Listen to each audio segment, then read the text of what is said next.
Number 15. Caligula, murdered by the man he turned into a running joke.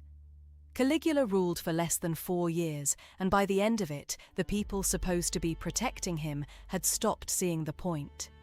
In January of 41 CE, as he left a theatre performance during the Palatine Games, a group of Praetorian Guard officers, led by a tribune named Cassius Chaerea, cornered him in a narrow palace corridor and stabbed him more than 30 times, according to Suetonius, before killing his wife Caesonia and smashing his infant daughter's head against a wall to eliminate any possible heir. The motive was personal as much as political. Chaerea had a notoriously high-pitched voice, and Caligula had spent months humiliating him publicly over it, assigning him ridiculous watchwords for guard duty like Priapus or Venus, forcing an armed officer to repeat sexually mocking phrases to fellow soldiers as a running joke that never stopped landing on the one man with daily access to the emperor's back. What happened next is almost funnier than the murder itself. With Caligula dead and no clear successor, some senators actually floated restoring the old republic on the spot. Then, the same Praetorian Guard that had just committed regicide searched the palace, found Caligula's uncle Claudius hiding behind a curtain, assumed he was worth more alive as a puppet emperor than any political theory the Senate was debating, and simply declared him the next ruler of Rome. The guard that ended one emperor's life picked the next one purely by accident, off a piece of curtain. It's worth noting that some of Caligula's most infamous stories, including the claim that he tried to appoint his favorite horse, Incitatus, as a Roman consul, are treated with real skepticism by modern historians, who suspect it may have started as a pointed joke about how little he respected the Senate rather than a literal appointment. Whether or not the horse story is exaggerated, the guards who killed him clearly weren't joking about anything. Number 14. Elagabalus, the Emperor Rome tried to flush away. Elagabalus became emperor at 14, largely through the political maneuvering of his grandmother Julia Caesar, who understood Roman power far better than her grandson ever would. His reign scandalized the Roman establishment almost immediately. He installed a foreign sun god above Jupiter in the state religion, married and divorced repeatedly within a few years, and according to Cassius Dio, who was a sitting senator during this exact period and wrote about it firsthand, alienated the Praetorian Guard so thoroughly that his own grandmother eventually maneuvered his younger cousin, Severus Alexander, into being adopted as his heir, essentially insurance in case the Guard finally snapped. When Elagabalus, sensing the threat, tried to have his cousin killed, the Praetorians moved first. In March of 222 CE, soldiers cornered Elagabalus and his mother, Julia Soaemias, inside the guard camp itself, reportedly killing them in a latrine as they tried to hide, according to Dio's account. What happened to the bodies afterward is the detail that connects this death to one much later on this list. Soldiers attempted to stuff Elagabalus's body into Rome's ancient sewer system, the Cloaca Maxima, but he was reportedly too large to fit through the opening, so they dragged him through the streets and threw him into the Tiber instead, the exact same river that would swallow another disgraced emperor's body decades of Roman history later, denying him any funeral, any tomb, any physical trace for future historians to locate at all. His young cousin and adopted heir, Severus Alexander, the very relative Elagabalus had tried to have quietly murdered only days earlier, was proclaimed emperor by the same soldiers before the day was even over. The fastest, cleanest succession Rome would see in that entire unstable century. Number 13. Pompey the Great, beheaded on a beach, while his wife watched from the boat. Pompey had once been the most powerful man in Rome, a general so successful the Senate granted him honors usually reserved for kings, and for years he stood as Julius Caesar's political equal and occasional ally within the uneasy First Triumvirate. That partnership collapsed into open civil war, and at the Battle of Pharsalus in 48 BCE, Caesar's smaller, more disciplined army routed Pompey's larger force decisively. Pompey fled toward Egypt, hoping to find refuge with the court of the teenage pharaoh Ptolemy XIII, whose father Pompey had personally helped restore to power years earlier. The debt meant nothing to Ptolemy's advisors, who calculated that executing Pompey would be the easiest possible way to win favor with the clearly ascendant Caesar. As Pompey's small boat approached the Egyptian coast near Pelusium, a party that included a former Roman officer who had once served directly under him rowed out to greet him, all smiles, and offered him passage to shore in a smaller vessel. His wife Cornelia and son watched from the larger ship as Pompey stepped down, and the moment he turned his back to climb into the smaller boat, one of the men stabbed him from behind. He was beheaded on the spot, his body left on the beach while his head was preserved in brine and presented to Caesar as a gift days later when he arrived pursuing his rival. According to Roman sources, Caesar didn't celebrate. He reportedly wept at the sight, turned away from the head entirely, and had Pompey's actual killers executed rather than rewarded, a calculated political gesture as much as genuine grief, refusing to be seen publicly celebrating the murder of a man he'd shared Rome with for 2 decades. Pompey's death also pulled Caesar directly into Egyptian politics for the better part of a year. Arriving to collect on a rivalry that no longer existed, he found himself drawn into a local succession dispute between Ptolemy XIII and his sister, a young queen named Cleopatra, and stayed in Alexandria far longer than any pursuit of Pompey required. Number 12. Galba, the emperor whose own head became a prop. Galba's entire reign as emperor lasted about 7 months, and he spent most of it making enemies faster than any predecessor in Roman memory. Proclaimed emperor after Nero's death in 68 CE, Galba immediately alienated the Praetorian Guard, the soldiers whose loyalty every emperor depended on, by refusing to pay the donative, a customary cash bonus new emperors traditionally granted the Guard to secure their support. Galba reportedly told them soldiers should be levied, not bought, a principled stance that cost him everything within weeks.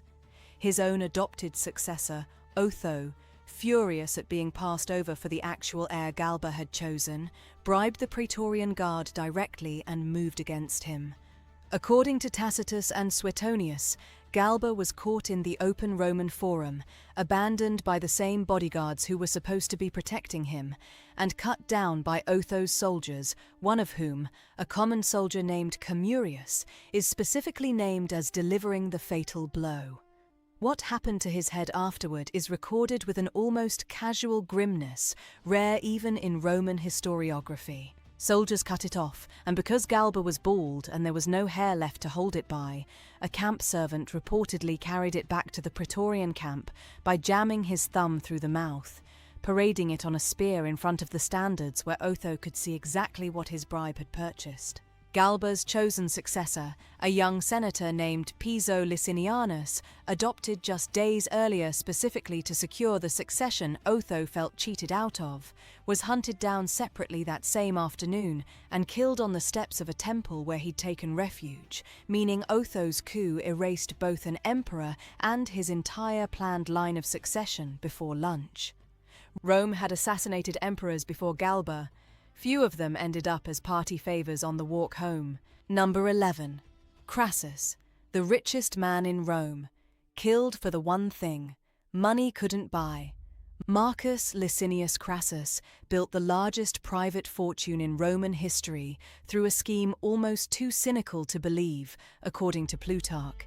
He assembled a private brigade of slaves trained in firefighting, and whenever a building caught fire in Rome, a genuinely common occurrence in a city built largely of wood, Crassus would arrive at the scene and offer to buy the burning property for a fraction of its value, refusing to send in his crew until the desperate owner agreed to sell.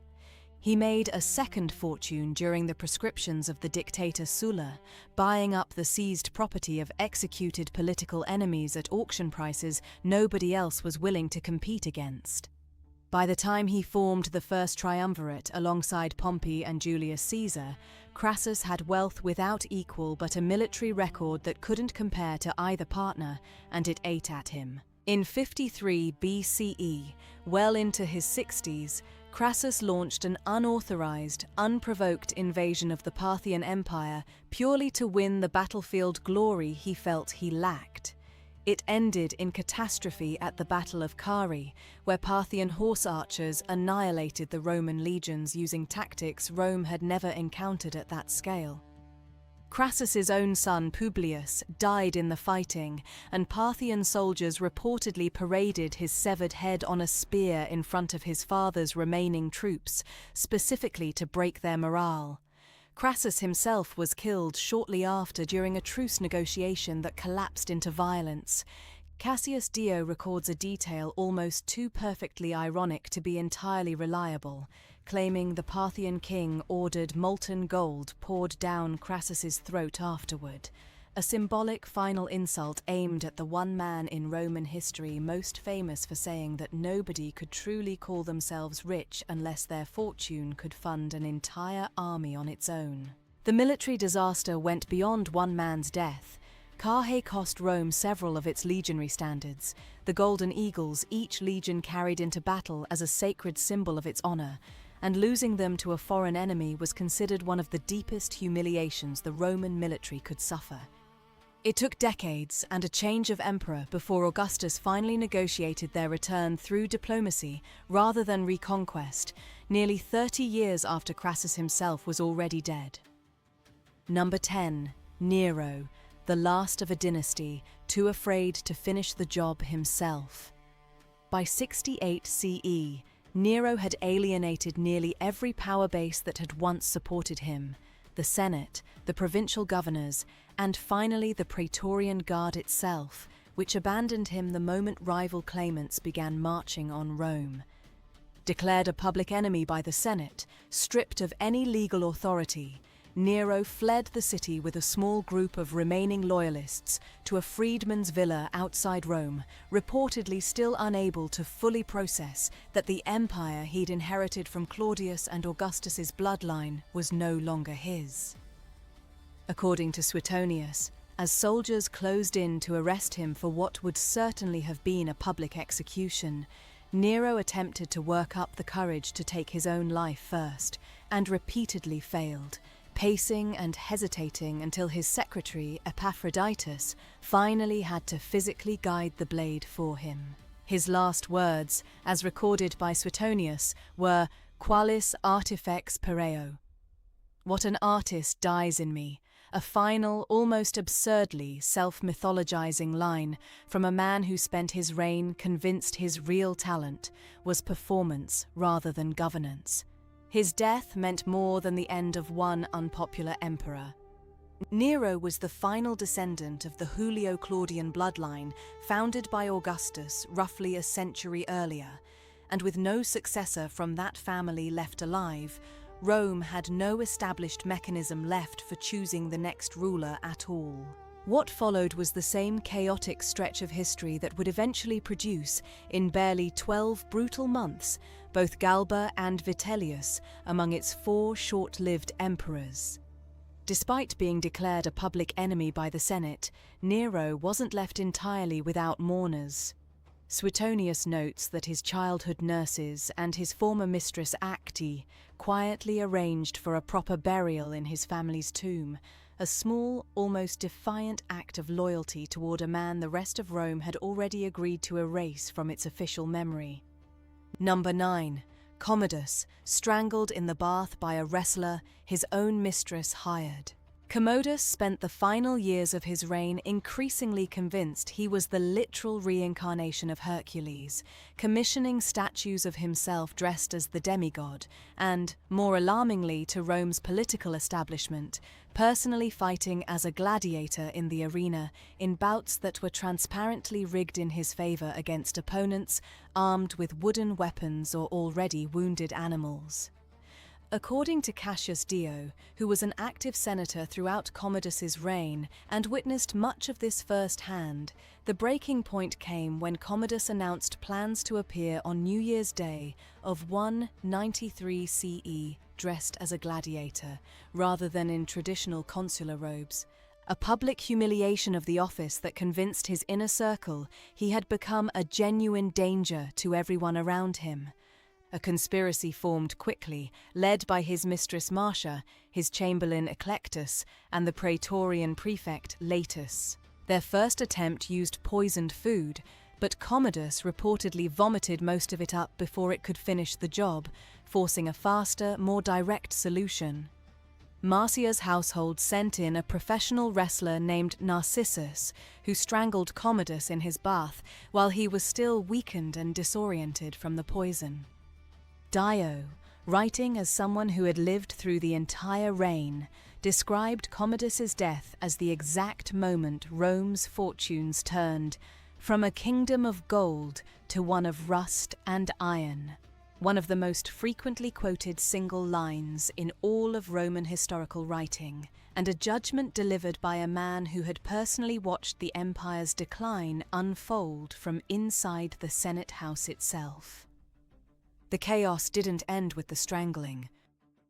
The Praetorian Guard, furious that Commodus's death had been arranged without their input and their usual payoff, effectively put the throne up for sale weeks later, auctioning it to the highest bidder in one of the most openly corrupt transfers of power in Roman history, a fitting, ugly coda to a reign that had already turned the empire's highest office into spectacle. Number 8. Julius Caesar. 23 wounds and one he never saw coming. Everyone knows the ending. Almost nobody sits with how strange the build-up actually was. By 44 BCE, Julius Caesar had already survived a civil war, forgiven most of the men who fought against him, and been declared dictator for life by a Senate that seemed to have run out of other options. That last title is the one that killed him. Rome had spent nearly 500 years without a king, and the word itself had become close to a curse in the political vocabulary of the city. When rumors spread that Caesar wanted the title made official, more than 60 senators, men he had pardoned, promoted, and in some cases personally financed, decided the Republic mattered more than any debt of loyalty.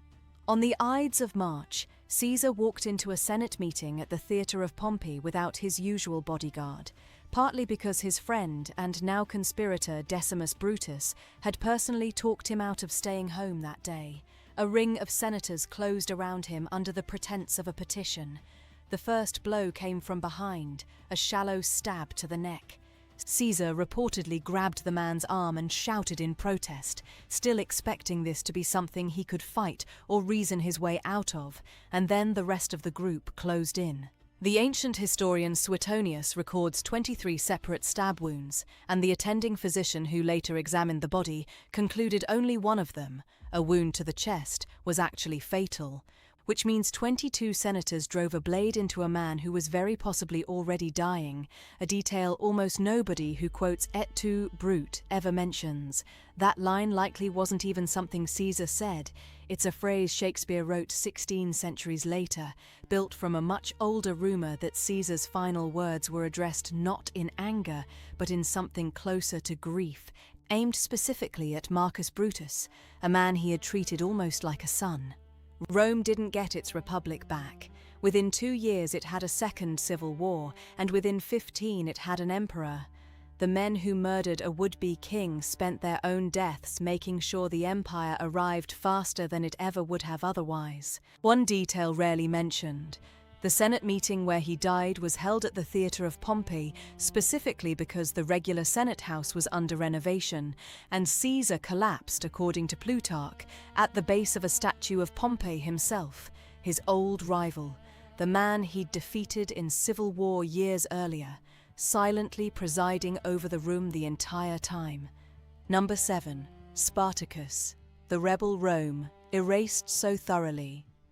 We don't know where he died. Spartacus began his final battle, not as a legend but as a Thracian gladiator, trained at a school in Capua. one of dozens of men who escaped in 73 BCE, armed with little more than kitchen knives and whatever weapons they could strip from the guards. What followed shouldn't have been possible. Over the next 2 years, an army of escaped slaves and gladiators grew to what ancient sources estimate as somewhere between 40 and 120,000 people, defeating multiple Roman armies sent specifically to crush them at a moment when Rome controlled most of the Mediterranean world and had not lost a major war on its own soil in generations. The Roman historian Plutarch describes Roman commanders being humiliated in the field so badly that the Senate eventually handed the problem to Marcus Licinius Crassus, one of the wealthiest men in Roman history, who funded part of the campaign out of his own pocket and revived an old, brutal military punishment called decimation, executing 1 in every 10 soldiers from underperforming units, chosen by lot, specifically to terrify the rest of his own army into fighting harder than the rebels they were chasing. Spartacus's actual death, when it finally came at the Battle of the Silarus River, is described with strange restraint in the ancient sources. Plutarch and Appian both record that his body was never positively identified afterward, lost somewhere among the thousands of rebel dead on the field. What Rome could identify, and did without hesitation, was the 6,000 survivors of the rebellion. They were crucified in a line along the Appian Way, the main road leading into the city, spaced out over roughly 130 miles, left up for months as a deliberate, permanent message to anyone travelling that road about what happened to people who forgot their place. Spartacus doesn't have a grave archaeologists can point to. Rome made sure the 6,000 men who followed him had markers nobody could miss. There's also a persistent modern debate among historians over whether Spartacus ever intended to threaten Rome itself at all. Some ancient and modern accounts suggest his original plan was to lead the rebellion north across the Alps and let his followers scatter home to Gaul and Thrace, a strategy reportedly abandoned only after a rival commander within the rebellion, Crassus, split off with a large portion of the army to keep raiding southern Italy instead, fracturing the rebellion's unity months before Crassus ever cornered what remained of it. Number 6. Seneca the Younger. The death Rome turned into a performance. Seneca spent years as tutor and advisor to a young emperor named Nero, a relationship that started with genuine influence and ended with Seneca essentially trying to survive his own former student. By 65 CE, Nero had become convinced, likely correctly, that a conspiracy was forming against him, the Pisonian conspiracy, named for the senator at its center, and Seneca's name surfaced in the investigation, whether or not he was meaningfully involved. Nero sent soldiers to Seneca's villa with a single option available to a man of his rank: die by his own hand, and spare his family the far worse alternative of a public execution and confiscated estate. What happened next is described by the historian Tacitus in unusually specific, almost theatrical detail, because Seneca, a lifelong Stoic philosopher who had spent decades writing about how to face death calmly, apparently decided his own death needed to model everything he'd taught. He opened his veins in the bath, as Roman custom allowed, surrounded by friends he insisted stay and observe, reportedly continuing to dictate philosophical reflections to a scribe as his blood loss slowed dramatically due to his age and thin frame. When the bleeding wasn't fast enough, he asked for hemlock, the same poison associated with Socrates' death nearly 500 years earlier, a connection ancient readers would have caught instantly. Even that didn't finish the job quickly. He was finally carried into a steam bath where the heat accelerated the blood loss enough to end it. Tacitus doesn't editorialize much in his account, but the sheer length and specificity of the scene reads like a man who understood exactly how his death would be recorded and used every available minute to make sure the record matched the philosophy. Nero, notably, would be forced into his own suicide just 3 years later, reportedly needing help even to finish that. There's a strange symmetry historians sometimes point out. Seneca had once written extensively about how a Stoic should approach death as the ultimate test of a life's philosophy, and Tacitus's account reads almost like a checklist being worked through in real time. The calm, the dictation, the refusal to let fear rush the moment, as if the philosopher spent his final hour making absolutely certain nobody could later say his writing and his actual death didn't match. Number 5. Boudica, the queen who burned 3 Roman cities and vanished from the record. Boudica ruled the Iceni, a tribe in what's now eastern England, alongside her husband, King Prasutagus, who had struck a deal with Rome allowing his kingdom nominal independence in exchange for naming the emperor as co-heir upon his death, a common arrangement meant to ease client kingdoms into direct Roman control. When Prasutagus died in 60 CE, Rome ignored the arrangement entirely.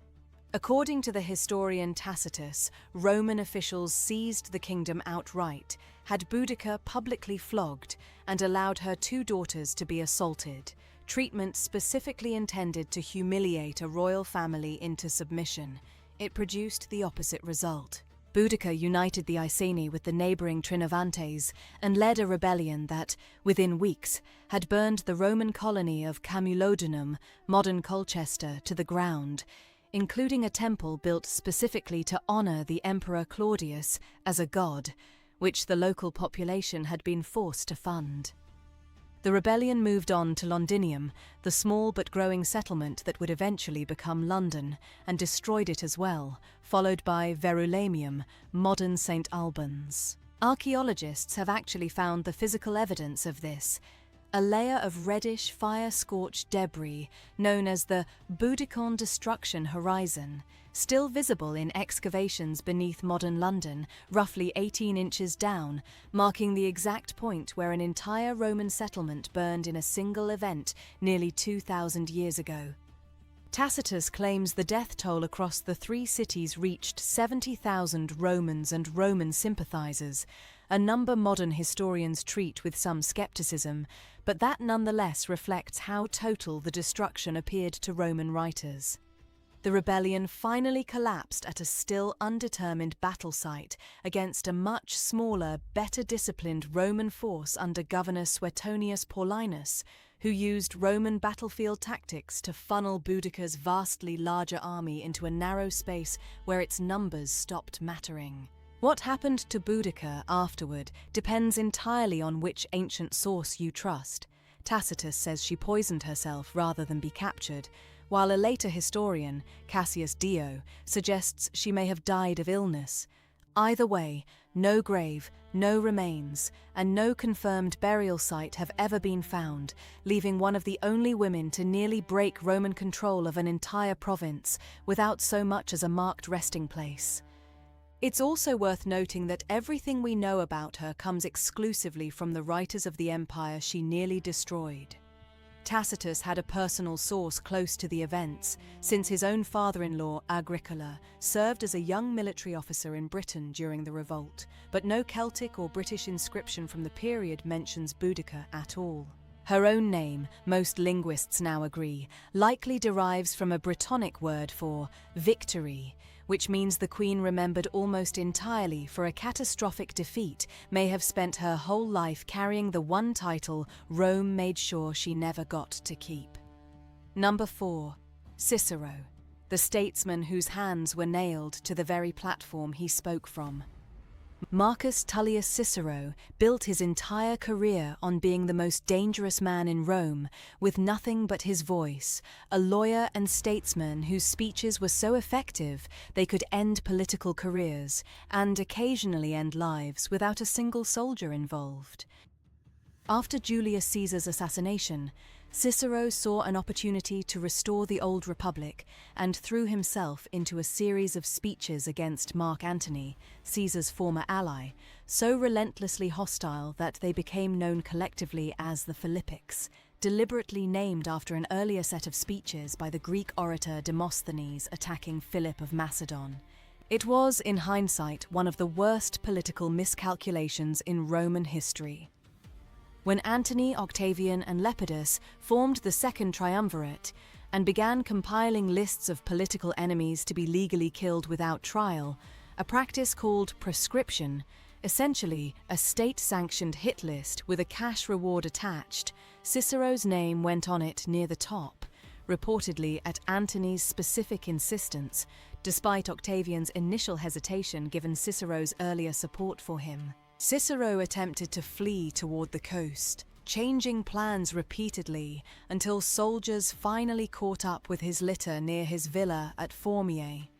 According to Plutarch, Cicero pulled back the curtain himself and offered his neck without resistance, reportedly telling the soldiers he understood exactly what he'd been running from and had simply run out of road. What happened afterward is the detail that made this execution different from every other name on the proscription list.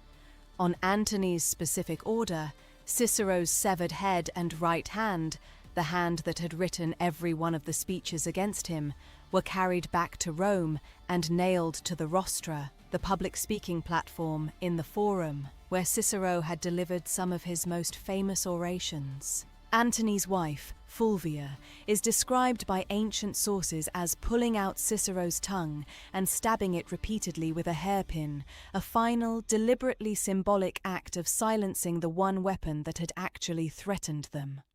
Rome's greatest voice was killed specifically to prove that no voice, however brilliant, could outlast men with an army. The proscription lists themselves worked on a grim cash incentive. Anyone who killed a name on the list and delivered proof, typically the severed head, could collect a reward directly from the new regime, which meant men who had once been Cicero's political allies or personal acquaintances had every financial reason to be the ones who found him first. Number 3. Hypatia, the philosopher torn apart by a crowd in a church. Hypatia was one of the most respected intellectuals in the entire Roman world by the early 5th century CE, a mathematician and philosopher in Alexandria who taught astronomy, geometry, and Neoplatonist philosophy to students that included both pagans and Christians, and whose scientific correspondence was serious enough that later scholars still reference her surviving letters when reconstructing lost mathematical texts. Alexandria at that point was less a city than a powder keg, split between competing religious and political factions, and Hypatia's close advisory relationship with Orestes, the city's Roman prefect, put her directly in the path of an escalating conflict between Orestes and Cyril, the city's increasingly powerful bishop. Rumors began spreading, almost certainly deliberately, that Hypatia was the reason Orestes refused to reconcile with Cyril, framing a respected scholar as the obstacle blocking peace in the city. In March of 415 CE, according to the near-contemporary historian Socrates Scholasticus, a mob incited by a church reader named Peter intercepted Hypatia's carriage as she travelled through the city, dragged her from it, and killed her inside a church, reportedly stripping her and using broken pottery shards, called ostraca, to tear the flesh from her body before burning the remains. It's one of the only mob killings from antiquity described in that level of specific, horrifying detail by a source writing within a generation of the event, which is part of why historians treat it as largely reliable rather than exaggerated legend. Cyril was never formally punished for the murder, and eventually rose to sainthood in later Christian tradition, a detail that has made Hypatia's death one of the more uncomfortable footnotes historians have had to reckon with for over 1,000 years. The Library of Alexandria, she's sometimes wrongly associated with burning down, had already been in decline for centuries by the time she died. Her actual death had nothing to do with books and everything to do with a scholar caught directly between political power and a mob that had already decided who to blame. Socrates Scholasticus, the historian whose account survives in the most detail, wasn't a personal witness himself, but he was writing within a single generation of the murder, working in the same city, at a time when people who had actually seen it happen were very likely still alive to be asked, which is a large part of why modern historians treat his version as unusually close to reliable rather than a story that grew in the retelling. Number 2. Emperor Valerian, the Roman ruler turned into a human footstool. No emperor on this list had a worse ending than Valerian, and almost no Roman had a more publicly documented humiliation. In 260 CE, at the Battle of Edessa, Valerian led a Roman army against the Sasanian Persian Empire under King Shapur I and lost, becoming the only Roman emperor in the empire's entire history to be captured alive by a foreign enemy. Roman sources are understandably vague and defensive about exactly how the capture happened, some suggesting Valerian was betrayed during supposed peace negotiations, but Persian sources tell the story with considerably more confidence because Shapur had it carved directly into stone. At Naqsh-e-Rustam in modern Iran, a massive rock relief still exists today, showing Shapur one on horseback with a kneeling, unmistakably Roman-dressed Valerian gripping his hand in submission, one of the only pieces of ancient art anywhere in the world depicting the literal capture of a reigning Roman emperor, carved by the very empire that captured him, specifically so nobody could dispute it later. What happened to Valerian in captivity depends on which source you trust, and the most extreme version comes from a later Roman historian named Lactantius, writing with an obvious axe to grind against pagan emperors, who claims Shapur used the aging Valerian as a literal human footstool, forcing him to kneel so the Persian king could step on his back while mounting his horse in front of assembled crowds for years, until Valerian eventually died in captivity. The same account claims that after his death, Valerian's skin was flayed, dyed a deep red, and displayed in a Persian temple as a permanent trophy of the only Roman emperor Persia ever managed to capture and keep. Modern historians treat the flaying detail with real skepticism, since it appears in a source openly hostile to the emperors it describes. But the stone carving at Naqsh-e-Rustam isn't propaganda from a hostile later writer. It's contemporary Persian art, produced by the winning side, and it alone confirms that whatever else happened, an actual Roman emperor knelt in the dirt in front of a foreign king with his own hand extended in surrender. The empire didn't collapse with him. Valerian's own son, Gallienus, had already been ruling as co-emperor and simply continued governing the western half of Rome's territory for another 8 years, which means Rome absorbed the single worst diplomatic humiliation in its imperial history and, from a purely administrative standpoint, barely missed a step. Number 1. Vitellius, the emperor Rome dragged through its own streets for fun. If Valerian's humiliation happened at the hands of Rome's enemies, Vitellius's happened entirely at the hands of Rome itself. He became emperor in 69 CE, a chaotic stretch of Roman history now known as the Year of the Four Emperors, when the empire burned through 4 separate rulers in barely 12 months as rival armies backed their own generals for the throne. Vitellius, according to the historian Suetonius, was already infamous before he even took power for extravagant, almost cartoonish gluttony, reportedly capable of eating 4 enormous meals a day and famous for a single dish combining pike liver, pheasant brains, flamingo tongues, and lamprey milt, served on a platter so large it required a custom-built silver dish just to hold it. He held the throne for roughly 8 months before Vespasian's forces, backed by armies from the eastern provinces, marched on Rome and made his position untenable. What happened next is described by both Suetonius and Tacitus in unusually vivid, almost unbearable detail. Vitellius attempted to hide, reportedly first in a porter's lodge and then behind furniture in an empty room of the palace, but was discovered, dragged out with a rope tied around his neck, and marched half-naked through the streets of Rome toward the Forum, while a crowd that had cheered for him only months earlier now pelted him with dung and rotten food, deliberately slowing the procession so the humiliation could last as long as possible. Soldiers reportedly held his chin up by the hair, so onlookers could get a clear look at his face while he was struck repeatedly along the route. He was eventually killed near the same public steps where earlier emperors had been thrown to their deaths, his body dumped into the Tiber River rather than given any funeral rites at all. An ending so deliberately public and drawn out that even Roman writers accustomed to political violence described it with something close to discomfort. Rome had killed emperors before.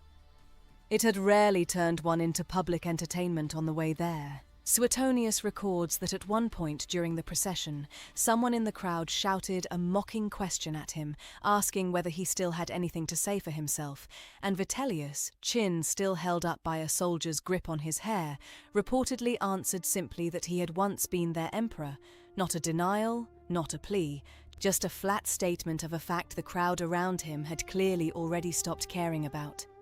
15 names. 15 completely different ways Rome decided someone had climbed high enough. A teenage emperor killed by the one guard he'd spent months humiliating over his voice. A boy god emperor Rome tried to flush into its own sewer before settling for the river.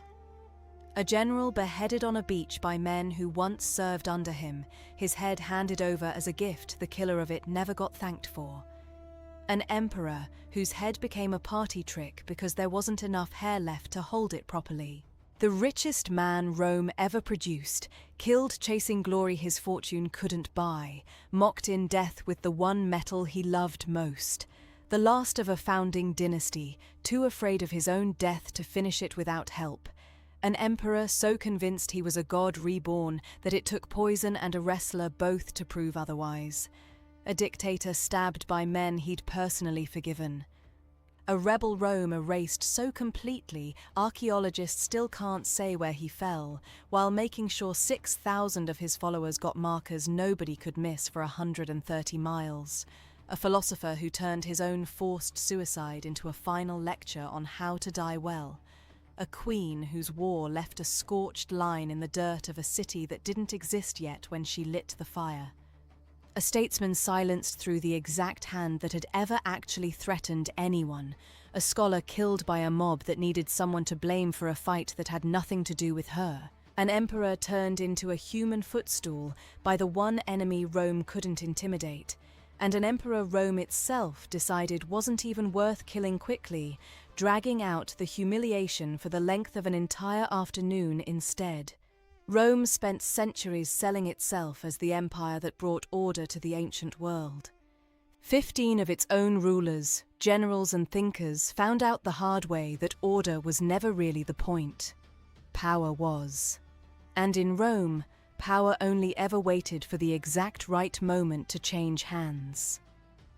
What's striking, looking back across all 15, is how rarely the actual killing blow came from the direction anyone expected it to, not from foreign armies, not from the battlefield glory these men chased their whole lives, but from a guard they'd insulted, a mistress they'd underestimated, a mob that needed a target, or simply the slow, patient math of enough enemies finally agreeing on the same afternoon.